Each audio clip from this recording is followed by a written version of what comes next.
زړه باران دی. یوازې افغانستان د دنیا په غزني کې د اسد میاشتې 24مه د هیواد د ازادۍ او بریا د 5مې کلیزې په مناسبت لویه ولسي غونډه د اسلامي ثقافت ودانۍ کې جوړه شوې وه. په دغه ناسته کې د اسلامي امارت مسؤلینو، دیني علماو او عامو خلکو برخه اخیستې وه.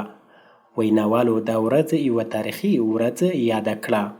همدا د ازادي ورځ ده، دا ورځ نن موږ تاسې لمانځو، نن موږ تاسې خپلواک یو، نن موږ تاسې آزاد یو، نن موږ تاسې د زندان او د اعدام له مرحلې راوتلي یو. د هر هغه چا چې د دین دفاع یې کوله، د نظام دفاع یې کوله، د هېواد دفاع یې کوله، د خپل سرحداتو دفاع یې کوله، دا چې زموږ د دښمن شعار و، یا زندان یا اعدام. شهیدان که خپل و لویو اهدافو ته ورسېدل، خو د شهیدانو د سنګر خلا او تشه موږ تر اوسه پورې هم ډکه کړې نه ده.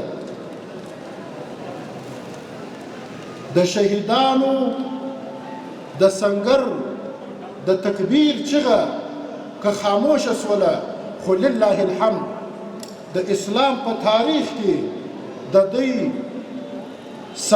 صوالحو کردار د اسلام د دفاع په خاطر باندې تر قیامته پورې ژوندی پاتې دی.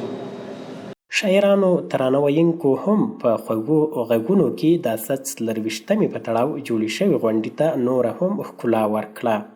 موږ په توري او ډال د جهاد په کمال کړو را خپل محوریات له بدرنګه اشغال، دلته مات او نسکور امپراتور دا جهان.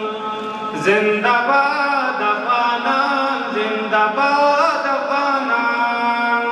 دیني علماو او قومي مخورو له اسلامي امارت څخه وغوښتل چې په جهادي دور کې د ولس قربانۍ هېرې نه کړي او د پخوانیو جهادي رهبرانو له کړنو څخه عبرت واخلي. د شورویانو د یرغل په پای کې چې مجاهدینو سخت مقاومت او جهاد وکړو او ازادي لاسته راوړه او دښمن یې مات کړو، خو بیا هم چونکې د ډېرو مشکلاتو له وجې، د اختلافاتو له وجې، د ملي وحدت د نشتون له وجې، نو نه یوازې داسې د افغانانو، د شهیدانو، د مجاهدینو، د عامو مسلمانانو هغه ارمان پوره نه شو، بلکې تر هغه په زیاتو کړاوونو او تر هغه زیات مصیبتونو باندې اخته شو. د اسلامي امارت د بریا 5مه کلیزه نه یوازې د غزني په مرکز کې ولمانځل شوه، بلکې د غزني په ټولو ولسوالیو کې په پراخو ناستو جهادي ترانو او ولولو سره له دغې ویاړلې ورځې لمانځنه وشوه.